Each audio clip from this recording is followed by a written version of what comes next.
Today is part 2, and we are looking at the second letter in S.T.A.R.T, which is T. T, and T stands for time. T stands for time. Psalm 90 verse 12. Teach us to number our days, that we may gain a heart of wisdom. Teach us to number our days, that we may gain a heart of wisdom. So I'll just come in with Pastor Titi-Ofei from my office, and he saw my coolie high. You know this is coolie high?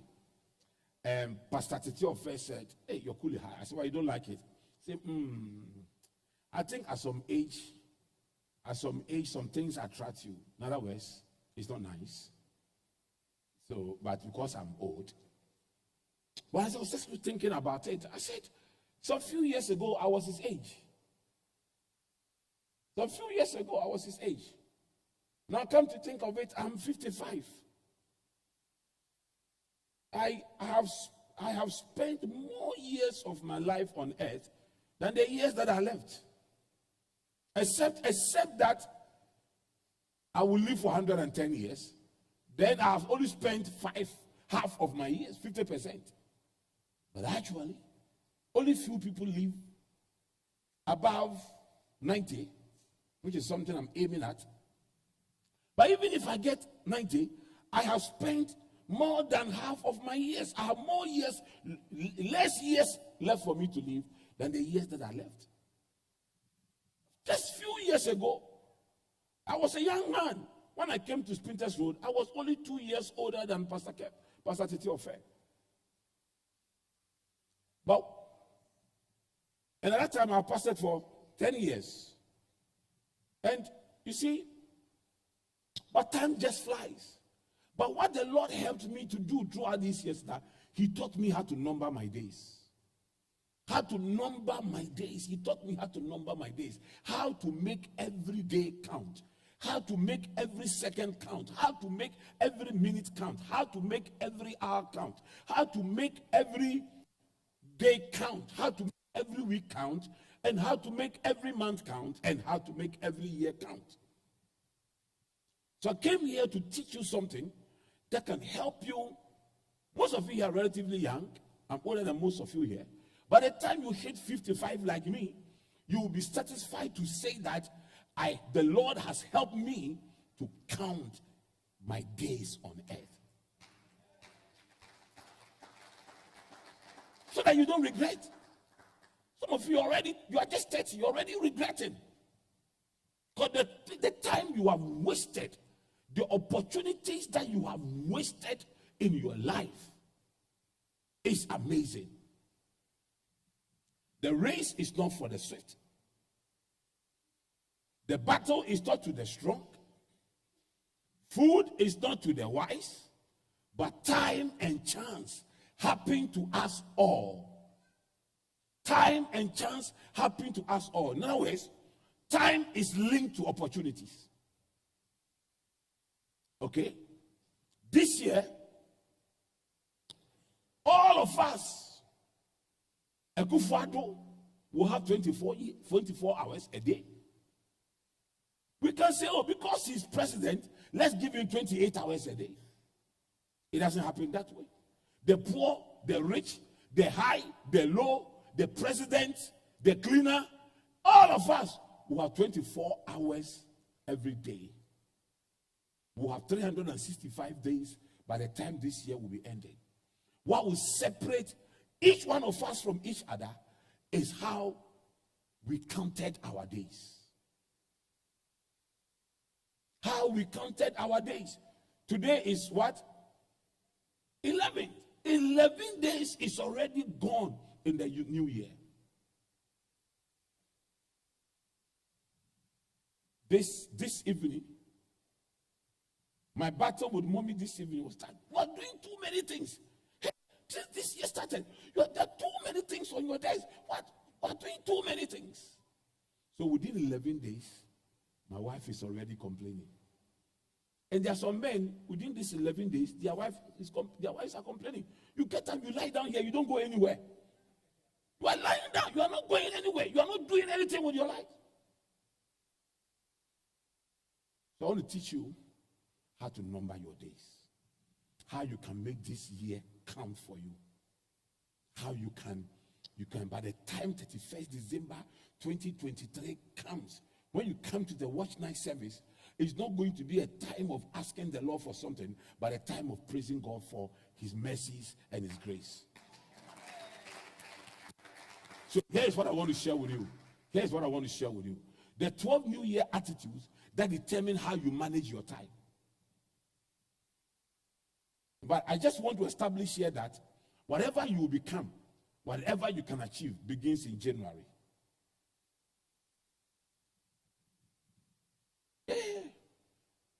Begins in January. January is the foundation on which you will build the rest of the year.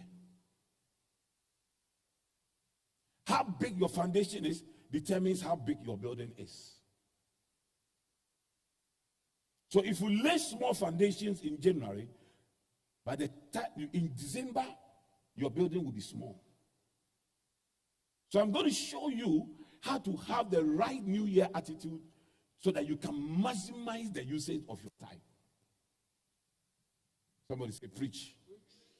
Somebody say, man of God, preach. Okay. So attitude number one, the joy rider's attitude. The joy rider's attitude.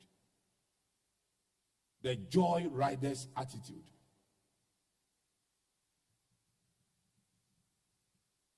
When Mami Sewa was going to school, her mother gave her a car.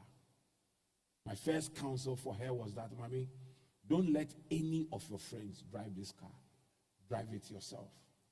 No matter how they say they know how to drive, don't let them drive. Most young people that have died riding cars are usually ridden by their friends. Your friend will say, oh, let me drive your car. They have no license. You just take over the car, start driving. And most of the times, young people who die in accidents are young people who are just having a ride, a joy ride, going nowhere. Let me try to explain what a joy ride is. Said to you before, when Mommy was pregnant with Nana, our third born, it was a very difficult pregnancy. Very, very difficult pregnancy. Mommy spent most of the months of the pregnancy at home. One evening, I went home from the office, and Mommy said, today I feel a bit better. I've been indoors for a long time. Can you just take me and drive me around? Take me and drive me around. So I was excited. My wife looks healthy, looks happier. I was so excited. I said, let's go. I didn't even change. I just put my bag down, got my wife into the car. We set off. We were all right, cruising, chatting, happy, until we got to a T-junction. When we got that T-junction, the traffic was red. So we had some few minutes to stay around and chat.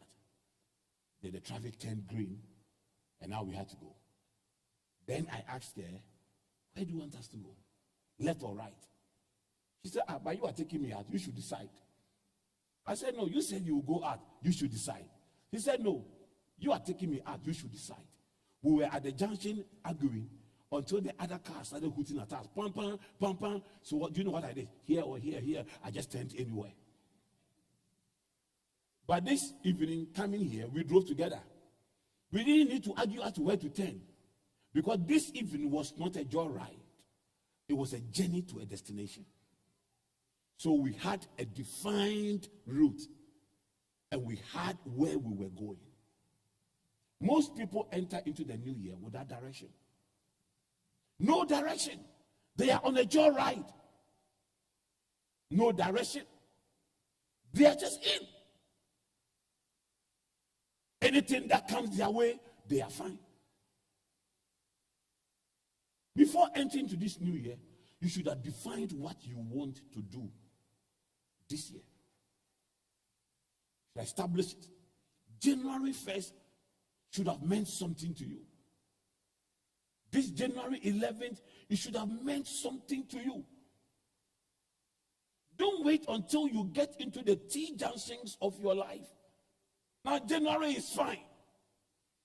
By the time you get to March, you're already hitting potholes without shock absorbers. Oh, yeah.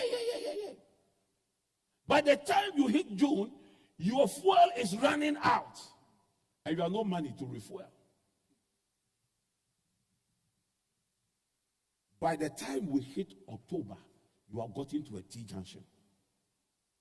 That's when you just realize that I have done nothing for this year. So you should define why you are in this year. Every hour must count for you. You must have a vision for this year. You must set objectives for this year. You must decide that by January, I want to achieve this. By February, I want to achieve this. By this time, I want to achieve this. By this time, I want to achieve this. You should have started this year with the end in sight. What you want to get at the end of this year. And it will determine everything you are doing from January. If whatever you are doing in this January is not determined by what you are seeing in December, you are already failing. You are already failing. What do you want to achieve by December of this year, 2023? It will give you focus. It will bring you direction.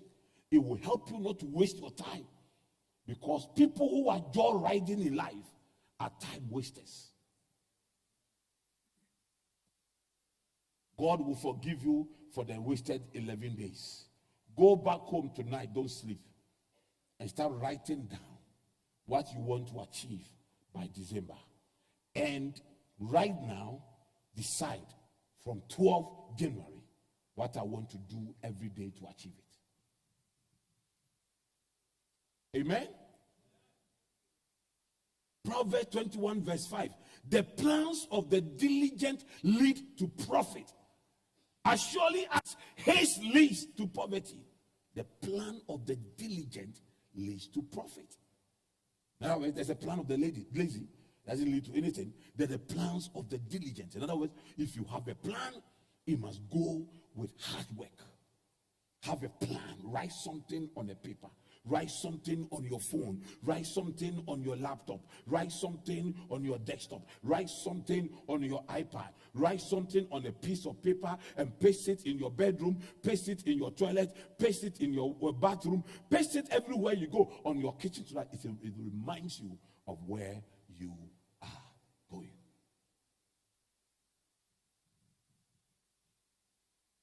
Just before we came here, also had a meeting. The number of people in my office were just standing in front of a smart TV, discussing everything I want to do. I was showing them what I want to do, what I want this to happen, how I want this to happen, how I want this to happen. Things do not happen to us by chance. Listen to this. Success is not by default. Success is by design. You don't mistakenly become successful. You have to design and plan how to become successful. Are you following what the servant of God is teaching you? Okay, number two, the bridge crossers attitude. The bridge crossers attitude. Oh, it's a bridge. When we get there, we will cross. People who are indecisive. People who are indecisive.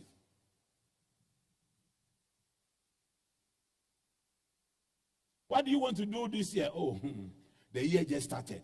We will get there. It's a bridge. When we get there, we will cross. The Lord will see us through. The charismatic jargon for people who procrastinate, for lazy people. The Lord will see us through. Oh, the Lord will help us. Oh, the Lord will see us through. Oh, brother, don't worry. The Lord will see us through. All this, one day, they will see us. We will get there. We will get there.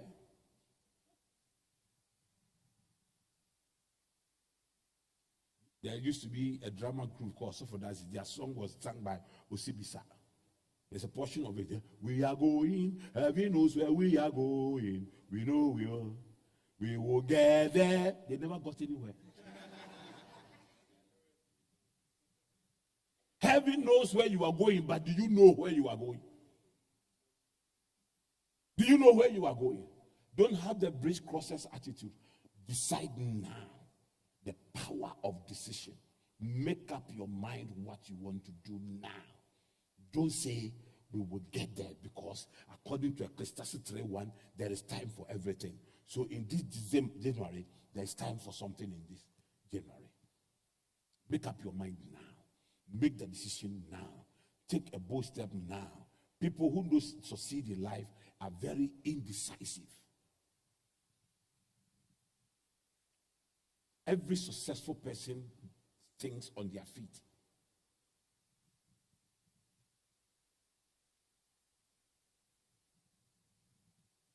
Today, among the people who were talking, out of my sons said something. A very brilliant idea, but it's not part of what I do. He said that can we form a committee to brainstorm? I am a committee. I have brainstormed. I'm telling you, I'm a committee. I am a whole committee comprising of God the Father, God the Son, God the Holy Spirit, and Yofi. Oh, yeah. The downfall of Africans are committee meetings, and they can never arrive at anything. I have, by the grace of God, been involved in top meetings. There's a meeting coming up involving top people in the UK. It's called Together UK. They are trying to see how they can keep UK together, and I've been invited to join the meeting. Top meetings online can be finished in as little as less than 1 hour. I've held a meeting with schools that we are trying to partner with during the COVID. And they were supposed to send people here to come and look at our facilities and everything. We could hold this meeting online, and in 45 minutes, every item on the agenda has been dealt with. At the same time, we are affiliated with the school in this country. We have a program to be approved. The program has been with them for over 2 years. We did something with a university outside in Ireland during the COVID. We haven't met each other before. They had more. Even this one, we developed the program and gave it to the local university. They developed their program and brought it to us. The whole process never took us more than 3 months. And the meetings involved were just about 3 meetings, and only happened not more than 1 hour per meeting.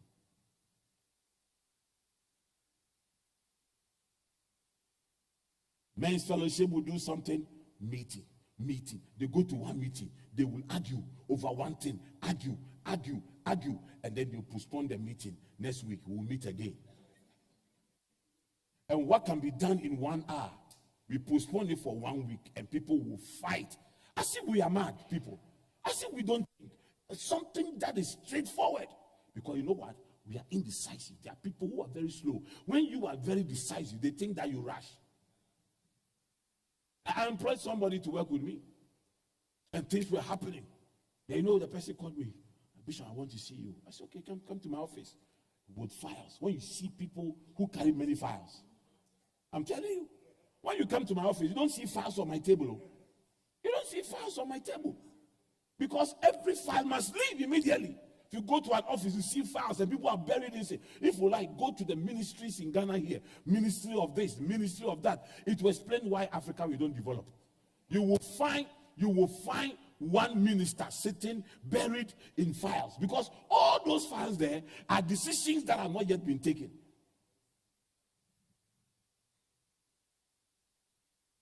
So this guy came to me carrying files, put them down. Bishop, I just want to tell you that we should slow down small. I said, what are you talking about? Things are moving too fast. I said, is it moving the wrong direction? Oh, no, that's not what I'm saying. That's not what I'm saying. But I think that if we slow down small, it will help all of us. I said, my brother, you either run with me or get out of the race. I am not going to slow down because you cannot run. I am not going to slow down and wait for you. The Lord has taught me how to number my days. I am not going to sit down and wait for people who don't even know what a day they are in and what time they are in. Make choices. Listen, if you do in one day what others do in 1 week, you will become successful. Success is the capacity to see ahead, act ahead, move ahead, and stay ahead. It's about being ahead. So don't be a bridge crosser. Don't procrastinate meetings. Youth executive will meet. Then they fight over common decision. Then they leave it hanging. Then next week, I won't go to the meeting again. I will never go. I will never go to that meeting. That meeting, when you talk, they don't listen. When you talk, they don't listen. When you hear people who say when you talk, they don't listen. When they are dictating, they are not in charge. For people to take their decision on board, they feel offended. When we talk, he doesn't listen. When we talk, he doesn't listen. Hey! You think if I get a chance to work for Bill Gates, I am going to talk for Bill Gates to listen? He must talk for me to listen. If I come from a meeting with Bill Gates and I say, well, we have left him. When we talk, he doesn't listen, so we have left him. Everybody knows you are a fool. Why must he listen?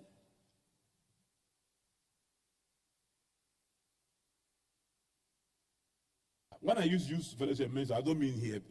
I mean it happens in churches. If it's happening in your case, please take it. Have a women fellowship.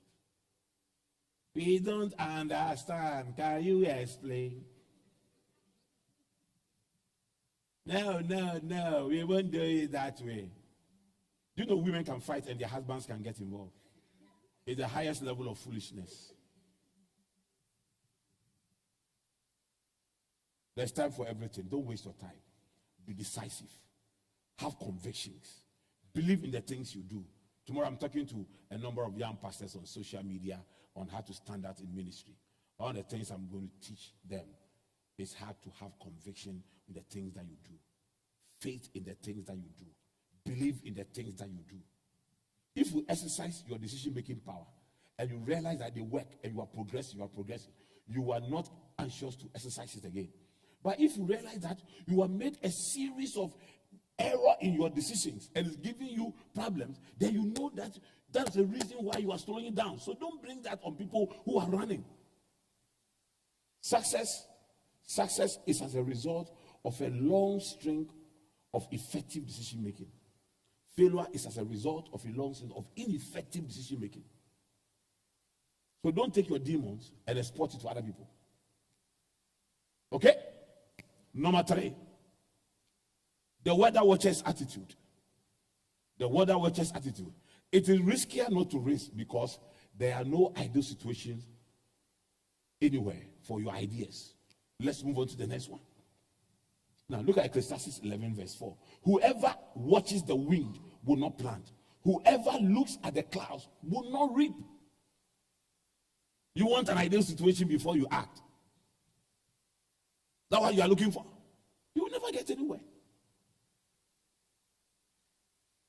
It wasn't an ideal situation for us to pleasant places, but look at where we are now. It wasn't an ideal situation for us to start Accra Business School, but look at where we are now. When I started Accra Business School, I didn't have a phone.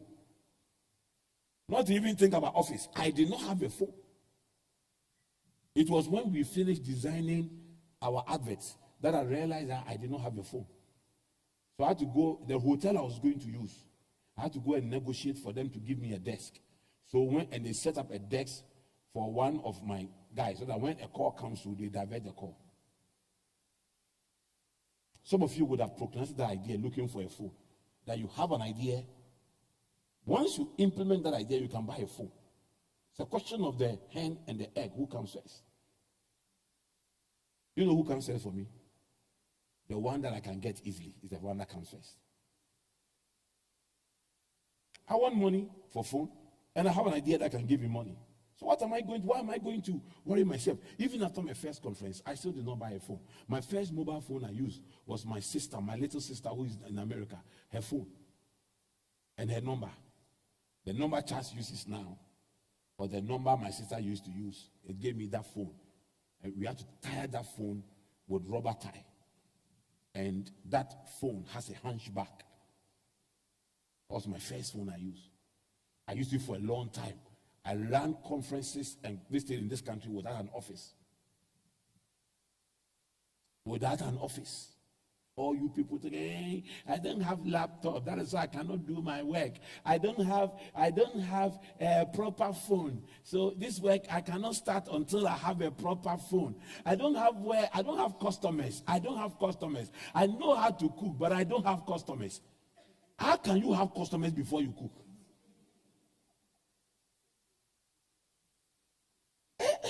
How can you have customers? All these things, they are excuses lazy people give. They are all excuses lazy people give. When we were growing up, there used to be a doomsaw. Before Muhammad's doomsaw, there was a doomsaw. I used to carry my books and walk a long distance to the next community that has light. That had light for me to go and study. And I have friends who say, well, they will come to school the next day and they'll be beaten for not doing their homework. And they thought that telling the teacher that lights were off was okay. I will go, I will walk. I will go to Tudu because they used to load shed. So one area doesn't go off like that. So they will give like one here goes off. So like Bachuna will go off, but Nungwa will have light. Then the next day, Nungwa will go off, Bachuna will have light. And there was never occasion where I said I didn't have lights. So I didn't do anything. Because I used to see people, at that time there used to be what we call Jose Amando and there used to be something like that, isn't it? Yeah. And people used to carry their TVs.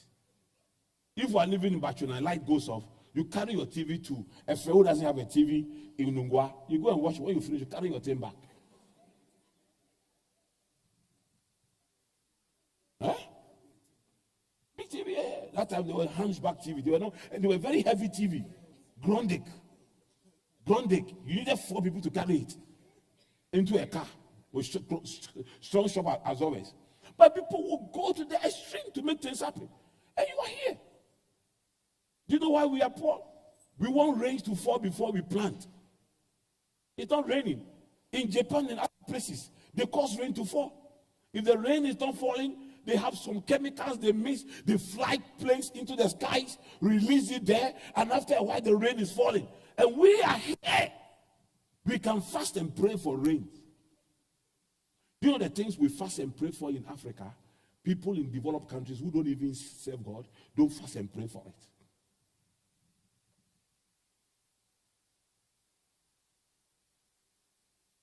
It's amazing. It's amazing what has become our prayer topics now.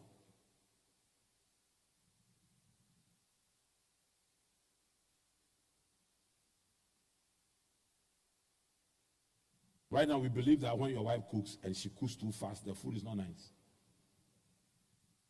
When you cook fast, they are being tempted to do. Because the things we even eat, we have to cook it hard.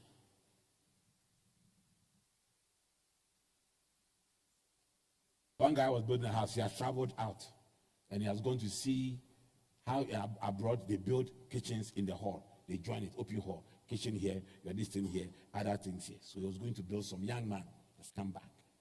Then he come and see and build this my kitchen. I said, brother, are you going to cook African soup in your hall? He said, oh, daddy. I said, those white people, the things they eat, they don't even smell. Our own, we have to add more money. We have to eat stockfish. If the food doesn't smell, it's not nice.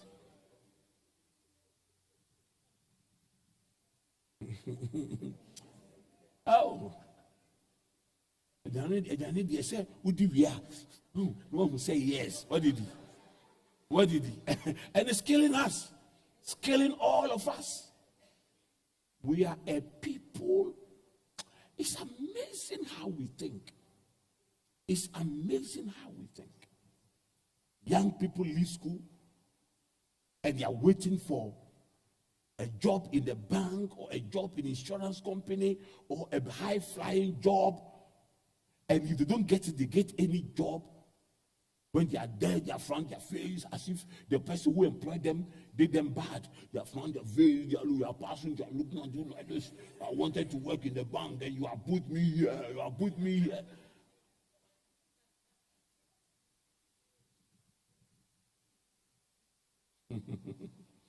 Oh my God. Blah, blah, blah, blah, blah, blah. We don't know how to make the most of opportunities God gives us. Most of you here will still see the next 50 years. And you can't even use the first 5 years of this next 50 years to try to enjoy life and to take risk and to do things and make things happen for you. You can't even do it. We behave as if we'll die tomorrow. May God help all of us. Are you here with me? May God help all of us to be wise in the management of our time. All these things you are waiting for, the ideal time, you are waiting for everything. Me, I've never waited for anything ideal. I'm a risk taker. In fact, it is riskier for me not to take risk. Not taking risk is riskier. Amen. Amen. Okay. The next one. The high jumpers attitude. The high jumpers attitude. These are people who start a new year with a very high standard set for themselves. And it's good. One man of God says something, and that man of God is one of the biggest men of God in this country. I'm telling you.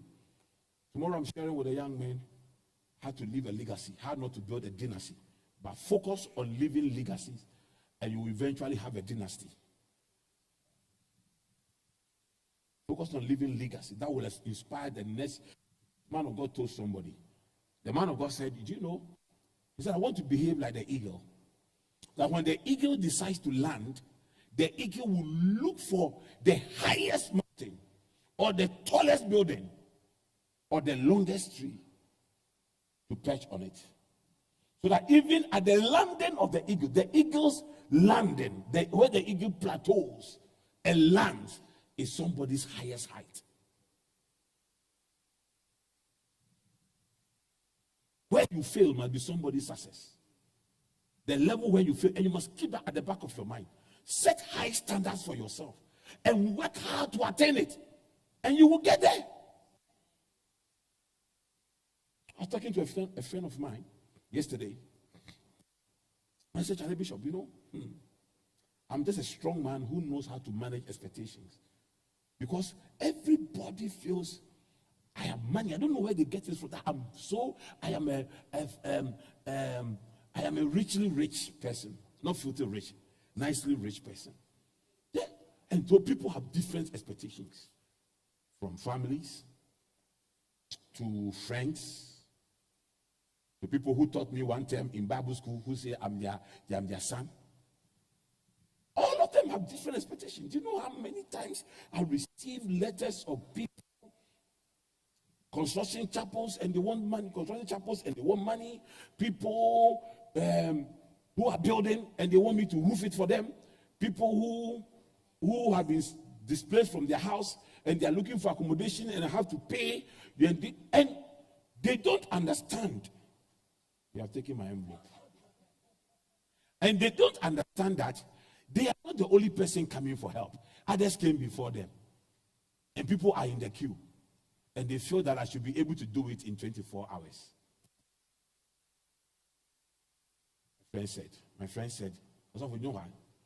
He said, the things you do, they are so excellent that the excellencies, the way you do, the quality you attach to the things you do. When people are far, that's the way they assume. You see? So I set very high standards for myself. And I work very hard to meet it. I do everything I can. Like tomorrow, I'm doing a presentation, and I'm with my team today, and we are thinking about how can we do it to make sure that we are at a certain level. And we're working, we are turning things upside down, we are talking. We didn't finish. So I'll be working with people tonight. I'm warning them up to around 2 a.m.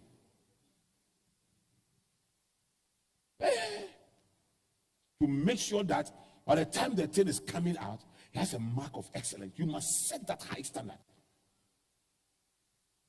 Are you here? You must set that standard for yourself and work hard to attain it. So that even if you don't realize it this year, where you will get to is somebody's success level. Do things and look back and say, wow, wow, look at me, I did this.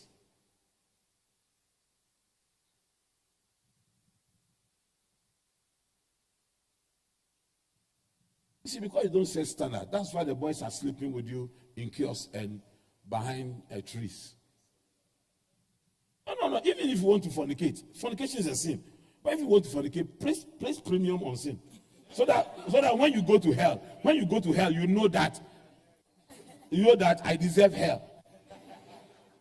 Oh yeah, because the one who is fornicating in moving pig and the one who is fornicating under a tree somewhere in Choco, they are the same sin.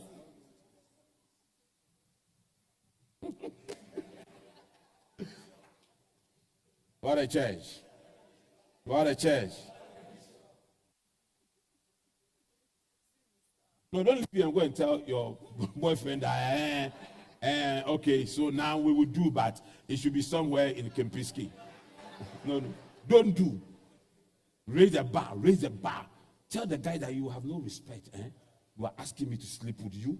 You have no respect. Don't I have parents? If you want to marry me, my parents are there. And make sure that the ring is above 18 carats. And you do it 24.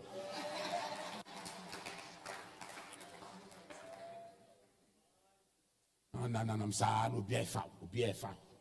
I say, me, I'm beautiful. The guys in my church, when they see me, they are falling. You see them, when they see them, when I'm coming and I enter the church, the last time I saw the way the bishop looked at me. You are tickling yourself.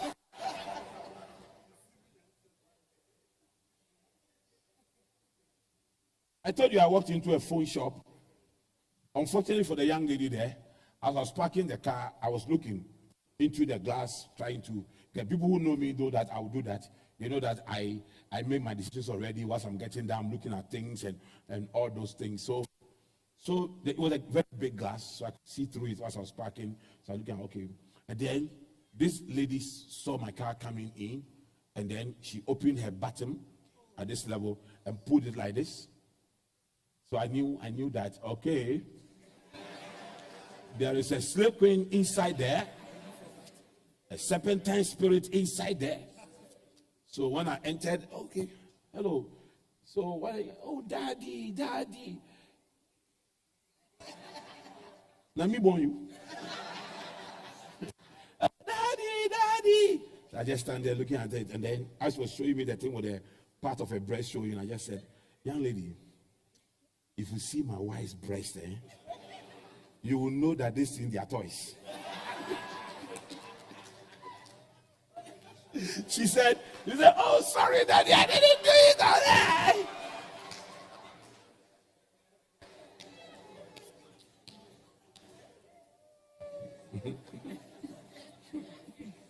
Oh, Erade, you are worrying yourself. One time I asked my son, Nana, how do you make yourself happy? I said, I tickle myself. You know that it's nice to tickle yourself small, to think that somebody loves you. You say, to tickle yourself small. You know that is nice. There are a lot of very serious men around. We are not interested in your toys. Keep your toys and set high standards for yourself. And stop all these cheap things you are thinking in your mind. Set high standards for yourself. And build yourself. Wait for me. I know you can say. Now, brothers, me who says, Sabrano. You are shaming. You are dumb. So to me, see me pay. It is mean to me pay. Sister, whilst you are taking selfie and putting it on this thing, there's a young lady called Lamishi who was a second runner-up in last year or last 2 years, National Science and Maths Quiz. Please, she's also putting pictures there. Do you know what she's putting? She's putting her scores at Harvard. So please, we beg you, we are not asking you to put your pictures there. But when you are putting your picture, put something more than your beauty. Put your brains. Are you here with me? La Missy is posting. You are also posting. When you see that girl, you realize that you have lost the right to post. Oh yeah, I'm telling you. You have to do something with your life. And stop all that lazy thing and flimsy thing and nonsense thing. Are you not born again? Is the Spirit of God not inside you? If the Spirit of the Lord is inside you, you will do better than what you are doing. Raise the bar in some standards. And stop all these things. Number 5, then I'll end. I'll continue next week. Number 5, the sprinters. The sprinters. Proverbs 19 verse 2. It is not good to have zeal without knowledge, or to be hasty and miss the way. Sometimes we rush. Sometimes we approach life as a 100-meter race. But life is a marathon. So we rush, and then we miss the way. There are too many sprinters in life. This year, the things I will do, the things I will do this year, the things I will do this year, how will you do it? You don't have mortar, you don't have paste to say, I'll pound fufu. You need to have a strategy. Avoid some unnecessary things and move on. So, I think it was in 96 or something. The day Ghana played, not 96, it's 2000 and something. We played Brazil and they beat us 3-0 in the World Cup. Okay. 2006, I was then living in Sakumono. Had my Ghanaian flag ready. All the big teams were trying to avoid Brazil. The Blaster boys have become very confident. Oh, we'll beat them. Oh, we'll beat them. Brazil, they should bring it on. We'll beat them. Oh, we'll beat them. And here was the match. Boom, boom, boom, boom, 3-0. We came home. We'll beat them, we'll beat them, we'll beat them. When you have no strategy, just confidence, you are finished. It's only fools who are confident without strategy. Because actually, your confidence must come from a strategy that you have. It's just walking around. I hear people crossing the street, and then the driver is coming and say, if you like, kill me. Like you see what they will do to you. But you are dead. Whatever they do to that guy, you are dead. So what kind of thinking is that? If you like, kill me. If you like, kill me. Like they will see what they will do to you. It's just like a woman who is fighting the husband and going to the husband. This man is a wife beater. He's a killer. You are saying, beat me, beat me, beat me, beat me. What is that? That is not confidence, that is stupidity. And if you do that, open the door, stand there and say, beat me. When he's coming, close the door and run. You are saving yourself. That's the way some of us, we approach life. Beat me, beat me. And life is killing us. Things are destroying us. Run with wisdom in life. Run with strategy. When I come next week to talk about marathon, I'll show you how people win marathon. How people run strategically and tactically and win. Life is not a 100-meter race. It's a marathon. So don't think that if you don't win now, you will die tomorrow. Be tactical, move gradually, you will get there.